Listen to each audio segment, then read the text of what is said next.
Hey everybody, time to move some more firewood into the shed, um, keep us going for the winter. I realized that it's been our, with when we bought the house, this is now our 10th winter using the wood boiler, and just thought I would do a little video and talk about just kind of what I've learned from using it and what's what's worked better and what's not worked so well with it. Um, Again, I didn't know anything about using these systems before we bought the house. The boiler was already here when we bought the house, so I did not pick that system out. But it's worked out fairly well for us overall.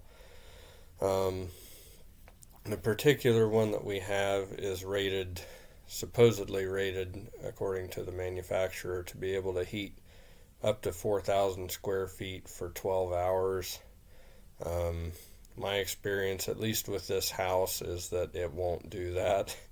Um, the house is, well, the old farmhouse is about, I think, 26 or 2,700 square feet, so it's a good size house. Um, and if it was all very well insulated and had all new windows in it, it would probably do a lot better. It is far better than it was when we first moved here. Um, and a lot of our problem then was that because the house was very drafty and not well insulated, it took a lot to keep it warm, and the boiler struggled very badly with that for the first few years that we had it. Um, but so yeah, I because of that too, and the improvements we've made on the house, I don't really have a good idea now of how much wood it takes to get through the winter. It's a lot less than what it was when we first moved here. The first couple winters, I think I was going through something like 15 truckloads a winter. Um, we're probably down closer to 10 or 12 now, so I mean it's better. It still uses a lot of wood. A lot of that varies depending on the weather too. So like this past winter, I used less wood last winter than I ever have. The house was in the best insulated and best condition as far as windows and doors go that it's ever been. But last winter was also pretty mild here, so it's hard to tell even because of that, what you're going to get into with how much wood you need to have on hand. So it's best to have way more than you think you're going to need. Um, but yeah, so the other things that when we first moved here, all of my firewood was stored outside, basically right next to the boiler, because that was where the only place I really had to keep it. And since then, we had a little shed basically where the shed is now that we're using, but it was about ready to fall down. I used it for a couple winters and then tore it down and rebuilt it with what's there now. And being able to keep wood under a roof, at least during the winter, that's helped a lot, just from not getting rained on and not having snow on it to try to knock off of it before you put it in. And that's made life a lot easier and nicer there. Again, just what's made the biggest difference for us has just been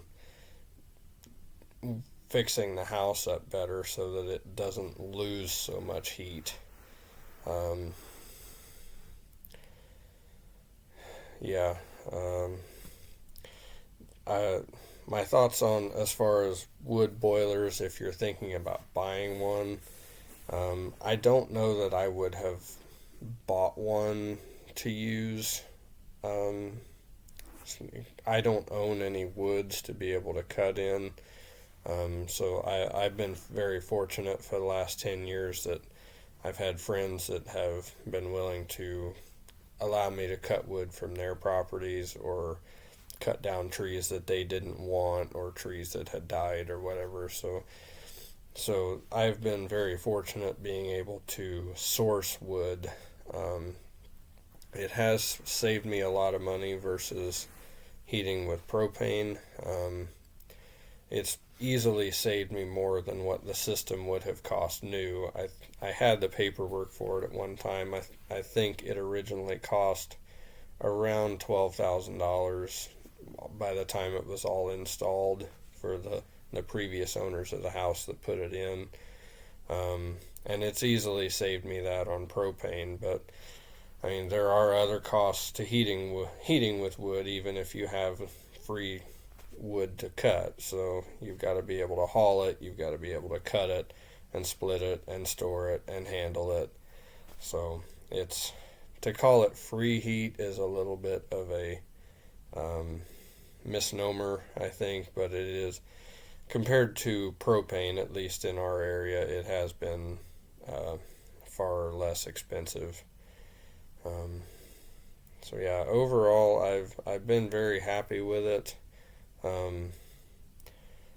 We'll see how long it lasts. I don't really know how many more years I'll get out of this system, but hopefully, if we take care of it, it'll last many more and keep us going. So if you're still watching, thank you for watching, and we'll catch you all later.